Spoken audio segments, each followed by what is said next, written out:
Oui, bonjour. Bonjour à tous. Excusez le retard. Donc aujourd'hui, on m'a demandé de vous parler de la francisation des immigrants au Québec. Donc, je vais vous entretenir des objectifs que nous avons concernant la francisation, vous dire quelques mots sur les services d'apprentissage que nous donnons aux immigrants, comment nous concevons l'intégration sociale et la francisation, vous expliquer une gamme variée de cours qui sont donnés aux immigrants et passer un peu de temps aussi sur le nouveau cours que nous avons sur le web, alors la francisation en ligne, et finalement vous faire un court bilan des dernières années en francisation avec les immigrants. Voilà. OK. Donc, nos objectifs en faisant de la francisation avec les immigrants, c'est de s'assurer qu'il y a une présence de personnes qui connaissent le français, qui sont plus importantes dans le flux migratoire. Et nous souhaitons accroître la connaissance du français chez les immigrants non francophones. Vous savez, la majorité d'entre vous, que le français est la langue officielle du Québec. En 1990, le gouvernement du Québec avait 4 objectifs pour développer la politique d'immigration. C'était le redressement démographique du Québec, sa prospérité économique, la pérennité de son caractère français et son ouverture sur le monde. Et nous croyons que la connaissance du français permet évidemment une intégration culturelle qui est beaucoup plus rapide et beaucoup plus harmonieuse au sein de la société québécoise. Donc, nous avons investi des efforts très importants au niveau des politiques de francisation. L'immigration n'est pas la seule réponse aux défis de francisation, mais elle fait partie des solutions et elle constitue un élément important même de la solution. Vous avez un tableau qui vous explique, en vert, vous avez le nombre d'immigrants parlant français dans le mouvement migratoire à destination du Québec. Dans la première catégorie, qui est l'immigration économique, vous avez un fort pourcentage de personnes parlant le français, puisque le Québec est autonome dans la sélection de ces immigrants. C'est nous qui décidons qui nous voulons comme immigrants. Nous avons une grille de sélection avec des critères très précis qui nous permet d'aller chercher des gens qui parlent le français. Dans la seconde catégorie d'immigration, regroupement familial et les réfugiés et les personnes en situation semblable, le nombre de parlants français est plus faible puisque le critère linguistique n'est pas un critère qui est retenu pour sélectionner ces personnes.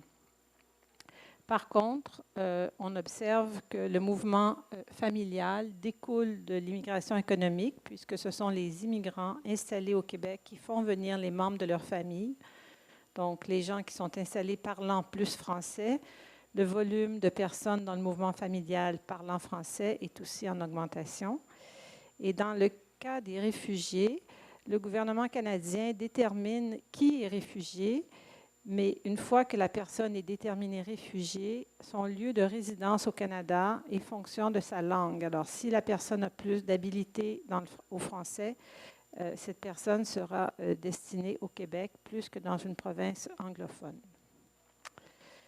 Donc, nous avons 60% des arrivants qui connaissent le français. Ce sont les statistiques que nous avons de 2008.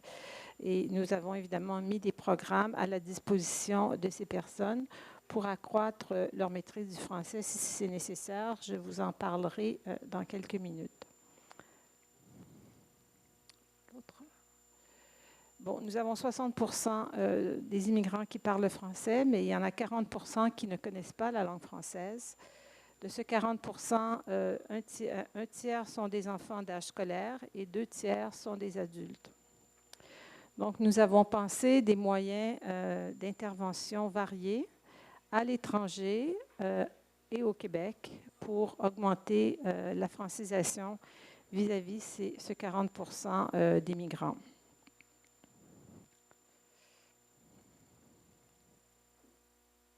À l'étranger.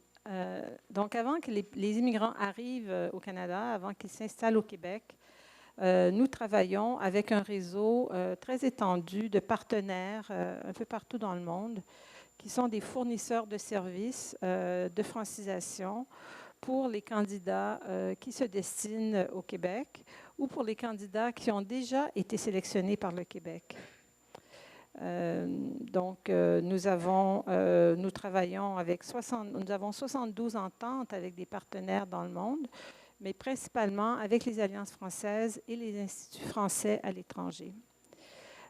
Donc, dans ces alliances et ces instituts, les personnes qui se destinent à l'immigration peuvent suivre des cours de français, mais ce sont des cours de français qui sont adaptés à la société québécoise. Donc, nous remettons à ces partenaires un fonds documentaire sur le Québec et nous donnons chaque année 32 bourses aux professeurs ou aux coordonnateurs des partenaires pour qu'ils viennent au Québec faire un stage en langue, culture et société québécoise. Ainsi, quand ils donneront des cours dans leur pays en français sur le Québec, ils auront une meilleure connaissance de notre société. Nous avons jusqu'à maintenant référé 4100 personnes chez ces partenaires. À l'étranger aussi, les personnes qui désirent immigrer au Québec ont accès sur le web à des services qui sont constitués pour leur permettre d'acquérir plus d'informations et de connaissances en français. Nous avons un cours en ligne qui est disponible depuis 1 an. C'est un cours de français de niveau intermédiaire et il est prévu pour les candidats qui sont déjà sélectionnés par l'immigration. Je vais vous en parler un peu plus tard dans la présentation. C'est un outil extrêmement moderne et performant que nous avons développé avec Bell Media, qui est la grande compagnie de télécommunications au Canada.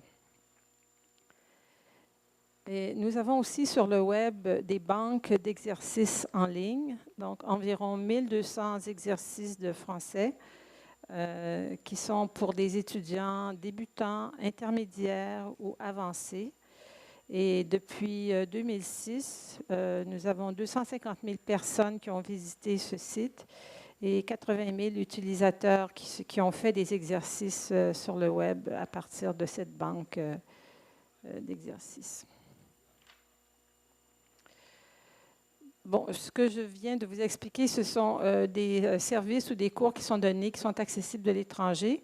Maintenant, au Québec, qu'est-ce que nous avons pour les personnes qui arrivent comme immigrants et qui ne parlent pas le français ou qui parlent le français mais qui veulent l'améliorer? Donc, nous avons des cours à temps complet, des cours à temps partiel, des cours spécialisés de niveau avancé. Et pour donner ces cours, nous avons un réseau de partenaires dans l'ensemble du Québec, que sont les cégeps. Les cégeps, c'est l'équivalent des lycées chez nous. Les commissions scolaires qui donnent l'enseignement au niveau secondaire, les entreprises, les universités et des organismes communautaires. Donc, à travers ce réseau d'institutions, les immigrants acquièrent leur formation en français. Il y a quelques années, nous avions des écoles spécialisées pour l'enseignement du français aux immigrants et nous avons abandonné cette formule parce que ça créait vraiment des ghettos d'immigrants. Ils étaient tous ensemble, ils ne communiquaient pas avec le reste de la société civile. Donc, on a réalisé que c'était peut-être une chose insatisfaisante de les réunir dans des endroits clos où ce n'était que des immigrants qui apprenaient le français ensemble. On a préféré organiser des cours dans notre système d'éducation nationale. Ainsi, les immigrants se sentent plus part entière de la société. Et quand ils ont terminé leur cours de français, à l'occasion, certains d'entre eux vont poursuivre des études dans ces mêmes institutions, mais dans d'autres domaines, dans d'autres matières ou à des cours de français plus avancés. Nous avons 3 objectifs dans la formation du français que nous faisons au Québec envers les immigrants. Nous voulons d'abord leur permettre aux étudiants, aux immigrants adultes, de communiquer oralement et par écrit dans des situations de vie quotidienne. C'est important, ces trois objectifs, parce qu'ils expliquent le genre d'outils pédagogiques que nous avons développés par la suite. Le deuxième objectif est de permettre aux immigrants d'agir adéquatement grâce à une interprétation juste des valeurs communes, des codes sociaux et culturels, c'est-à-dire comprendre ce qu'il y a derrière les mots que les personnes utilisent. Et le troisième objectif, c'est de permettre aux immigrants qui s'installent au Québec de pouvoir se trouver un emploi, de pouvoir se chercher un emploi et rapidement de pouvoir intégrer la vie, avoir une vie professionnelle et pouvoir gagner leur vie. Donc, pour ce faire, nous avons privilégié une approche communicative. L'approche communicative que certains d'entre vous connaissent s'oppose à l'ancienne approche qui était plus une approche grammaire, traduction. Et maintenant, on se concentre plus sur l'élève que sur la langue même. Donc, cette approche communicative, elle est axée sur la communication et son premier objectif est de permettre de développer des aptitudes à communiquer efficacement dans une communauté linguistique francophone. Et cette approche-là permet aussi à l'enseignant de tolérer des erreurs phonologiques et syntaxiques si elles ne nuisent pas à la communication.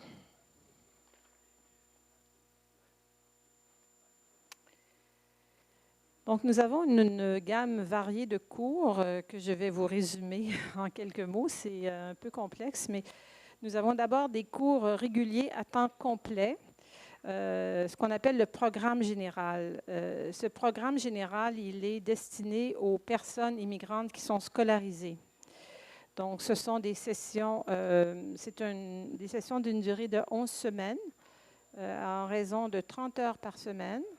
Et il y a 3 cours qui sont offerts selon les compétences langagières.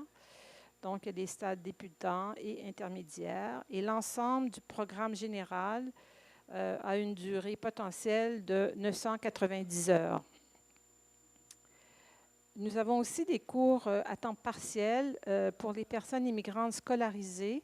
Elles peuvent suivre entre 4 et 12 heures de cours par semaine et ces cours-là sont disponibles le jour, le soir et les fins de semaine.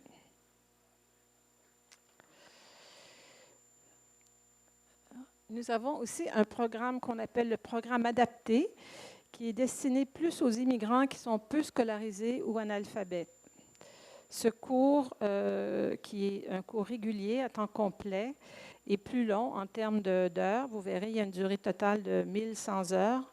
Il se déroule sur 11 semaines aussi, en raison de 25 heures par semaine. Et c'est 4 cours qui sont offerts selon les mêmes compétences langagières, c'est-à-dire du débutant à intermédiaire. Et durant l'année 2008-2009, le ministère de l'Immigration au Québec a rejoint dans ses cours réguliers à temps complet et ses cours à temps partiel près de 10 000 personnes. En plus de ces cours à temps complet et ces cours à temps partiel, nous avons des cours spécialisés à temps complet et à temps partiel, ainsi que des cours sur les lieux de travail, c'est-à-dire des cours de français en entreprise. Les cours spécialisés à temps complet, ce sont des cours qui existent pour le français oral et le français écrit et qui sont en général d'une durée de 150 heures. Et il y a 3 formules aussi pour le français oral et 3 formules différentes pour le français écrit. Ce sont des cours qui sont donnés pour permettre aux gens qui veulent compléter leur formation en français, soit à l'écrit, soit à l'oral, de ne pas s'inscrire nécessairement dans les 2 formules que je vous ai expliquées tout à l'heure, qui sont très longues, mais de suivre des formations plus courtes, mais qui leur permettent d'avancer plus vite au niveau de leur français écrit ou leur français oral.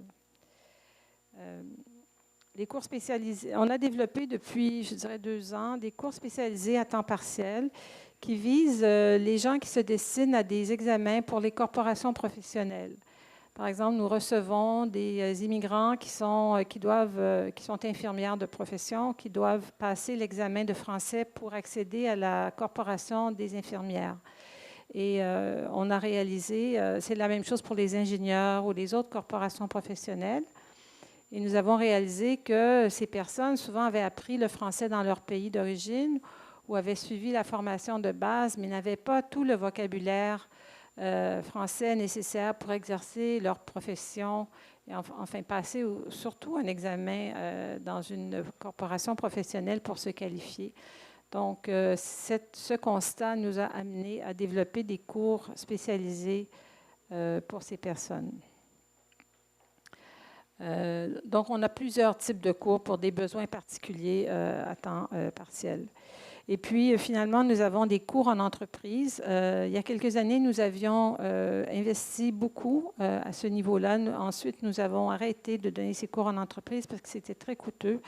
Mais le gouvernement du Québec est revenu il y a 2 ans à cette politique de former les gens sur leur lieu de travail parce qu'il y a une quantité importante de travailleurs immigrés qui sont, surtout dans les entreprises manufacturières, qui n'ont jamais l'occasion de quitter leur emploi pour aller suivre des formations.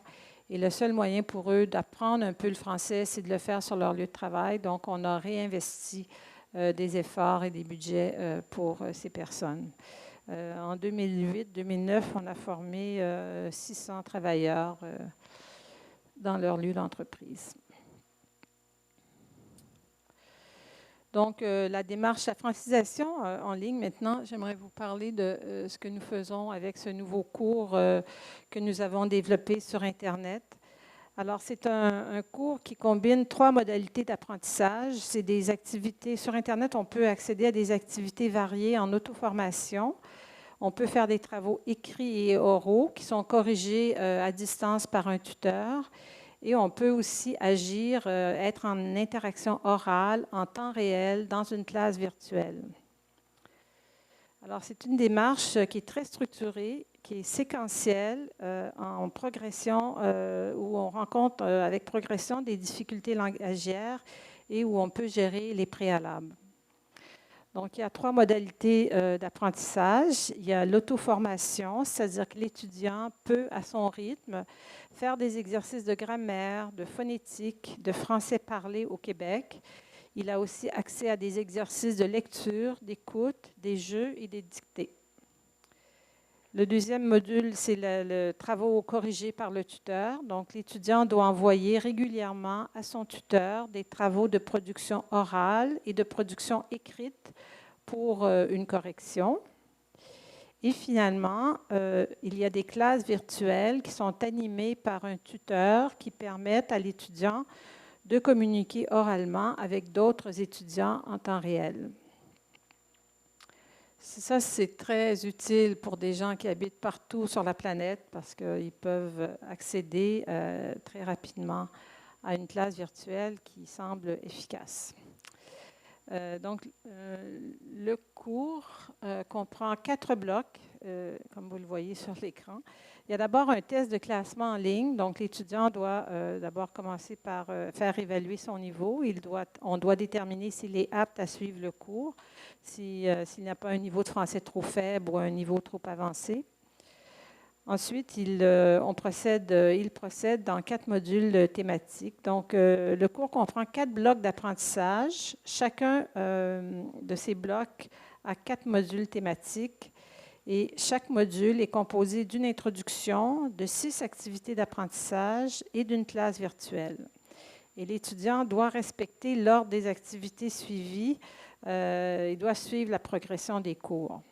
Par exemple, vous avez un exemple au tableau. Le bloc d'apprentissage 1 se divise en 4 thèmes: le logement, l'éducation, l'emploi, le tourisme et les loisirs. Et chacun de ces thèmes permet une mise en situation pouvant s'avérer des plus utiles pour les futurs immigrants. Dans ce cours, l'objectif principal du gouvernement, c'est une formation qui a coûté très cher au gouvernement du Québec, mais on souhaitait, par cette formation, faire apprendre le français, bien sûr, aux immigrants, mais aussi véhiculer des contenus socioculturels qui sont propres au Québec, qui sont propres à notre société, pour permettre aux étudiants de mieux connaître sa société d'accueil et de mieux connaître nos valeurs et nos codes culturels. Par exemple, le Québec est une société libre, démocratique, le Québec est une société laïque. En fait, on explique à travers ces cours aussi ce qu'on est comme société et les valeurs communes qu'on souhaite que les immigrants partagent avec nous.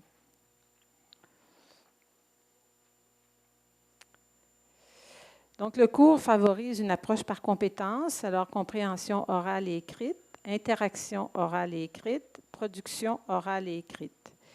Et nous avons accès par l'intermédiaire d'un logiciel qui s'appelle le Learning Management System. On a accès à des outils par ce système, des outils de communication qui sont des forums, des clavardages, des courriels, des zones d'échange des travaux et aussi des outils de référence, des glossaires de mots, par exemple, qui ont été utilisés pendant les cours. Des dictionnaires en ligne, des fiches grammaticales et des banques d'exercices complémentaires. Moi, je recommande aux gens parmi vous qui êtes intéressés par cette formule éventuellement de vous rendre au Québec pour aller voir véritablement comment ça fonctionne parce que c'est assez impressionnant, je pense, cet outil que le gouvernement du Québec s'est donné pour franciser les immigrants. C'est beaucoup plus intéressant de le voir visuellement que d'en entendre parler dans une présentation plus théorique. Donc, le bilan de la francisation au Québec est très intéressant. Enfin, il nous satisfait en grande partie puisque en 2008-2009, avec l'ensemble des services donnés au Québec, j'exclus les services en ligne et les services par le biais de nos partenaires à l'étranger, nous a permis de rejoindre 20 808 étudiants individuellement. Nous recevons chaque année entre 45 et 50 000 immigrants. Donc, on sait que 40 d'entre eux, enfin les 2/3 de 40 d'entre eux sont des adultes qui ne parlent pas le français. Donc, en rejoignant par nos cours 20 800, on rejoint à peu près le pourcentage de gens que nous recevons et qui ne parlent pas le français, dont on a la mission de franciser. Donc, notre objectif comme gouvernement en francisation, c'est de franciser plus tôt. Donc, franciser plus tôt, la francisation en ligne nous permet d'atteindre cet objectif-là. Et le fait d'avoir un réseau de partenaires à l'étranger aussi, ça nous permet de préparer mieux les gens à leur arrivée au Québec en français. Franciser plus, on souhaite accroître nos clientèles rejointes et je pense que franciser en entreprise, ça permet de rejoindre plus de gens. Et nous organisons aussi des campagnes de promotion ciblées pour la francisation. Et finalement, franciser mieux, c'est-à-dire permettre de donner des cours de français de niveau plus avancé à des gens qui ont besoin de cette formation-là parce qu'ils sont plus éduqués ou qui travaillent dans des métiers qui exigent un vocabulaire spécifique en français. Et finalement, donner des formations qui sont liées à des domaines professionnels, comme je vous le disais. Donc, je vous ai exposé un large panorama de formations multiples pour répondre à différents besoins. Mais je pense que si on garde comme objectif que notre but premier au gouvernement du Québec, c'est de permettre aux immigrants qui arrivent chez nous de travailler, parce que travailler, c'est la chose la plus importante pour un être humain, pour faire vivre sa famille et s'adapter à la société québécoise, et pouvoir interagir avec les gens de notre société, c'est-à-dire parler le français dans sa vie quotidienne. C'est l'objectif que le ministère de l'Immigration s'est donné. Alors, c'est ce que je voulais vous exposer aujourd'hui et je vous remercie beaucoup de votre attention.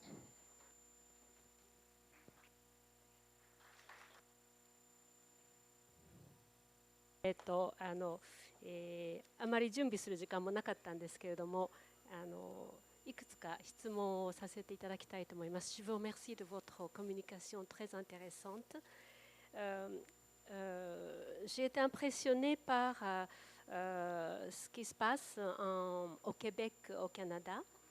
Et j'ai donc, à partir de votre communication, j'aimerais bien vous poser 3 questions en ce qui concerne l'enseignement des langues aux immigrants à mon avis, il faudra bien distinguer deux domaines, dont l'un, l'enseignement des langues pour les adultes, et l'autre domaine, c'est l'enseignement des langues pour les enfants, au cours de scolarité, par exemple. Et votre exposé, c'était plutôt pour les adultes, n'est-ce pas? Et donc, la première question, vous avez parlé de la grille de sélection. Il y a déjà d'autres diapos. La grille de sélection pour les immigrés. Est-ce que vous pourriez nous expliquer un petit peu sur cette grille de sélection et dans laquelle se trouve, quelle place occupe la place de la langue? D'accord. Oui, la grille de sélection, c'est une grille c'est des points. Hein. Quand vous êtes accepté comme immigrant au Canada ou comme au Québec, c'est le même système. Vous devez passer une grille de points. Les critères qui sont examinés dans cette grille-là, c'est votre scolarité, votre expérience professionnelle, vos qualités personnelles, votre degré d'adaptabilité, vos connaissances linguistiques, français et anglais. Évidemment, on donne 15 points au français, 2 points à l'anglais. Donc, vous voyez tout de suite qu'il y a quand même le nombre de points, c'est sur 100, c'est une grille sur 100.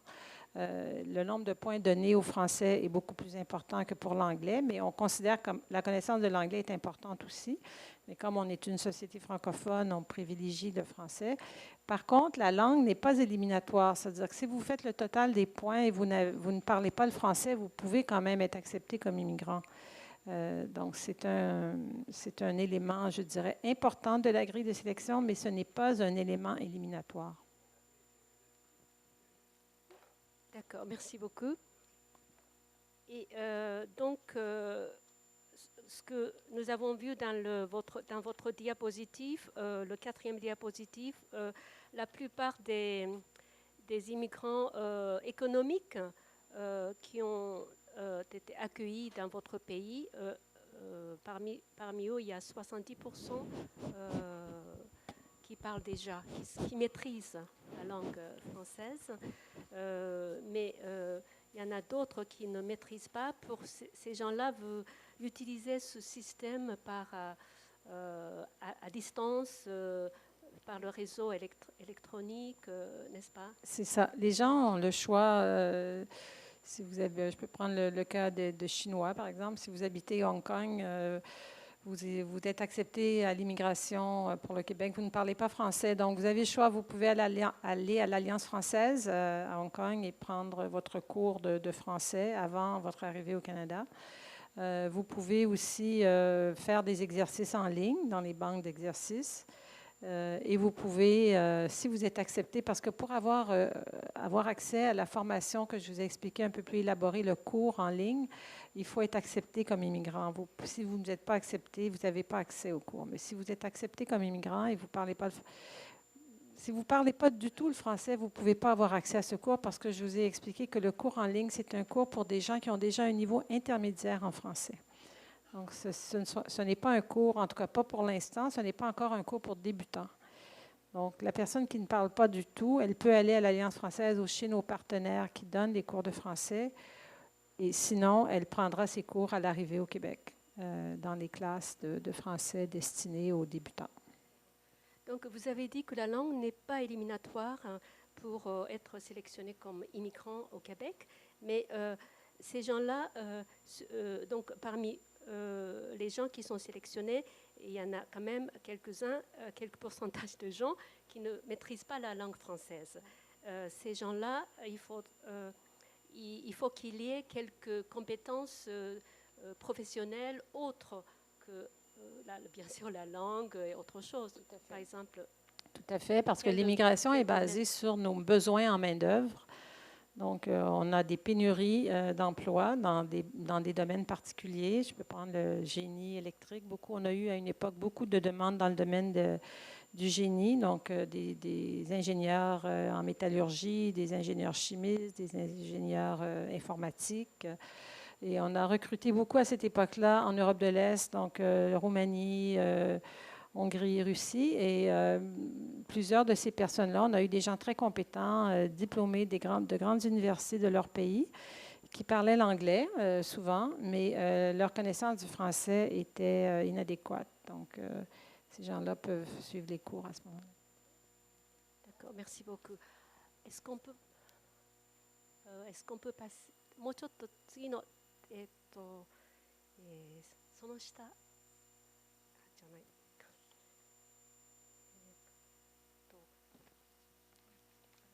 じゃない9番目の、スライドお願いします。あ、これです。はい。J'aimerais bien vous poser une question à propos de ce diapositive.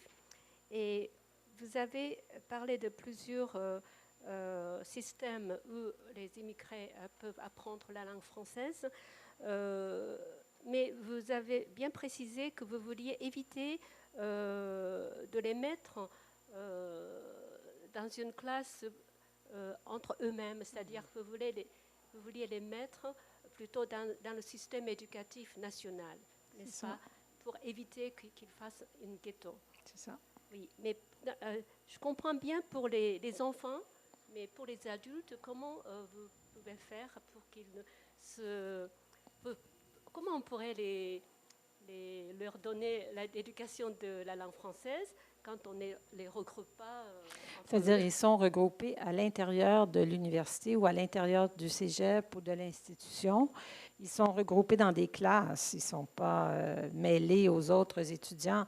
Mais le fait d'aller dans un lieu comme une université normale, ils se sentent plus normaux. Ils se sentent comme même si souvent ils sont adultes et dans les universités, les gens sont plus jeunes, malgré qu'au Canada, il y a beaucoup d'adultes qui vont dans les universités parce qu'ils font la formation continue.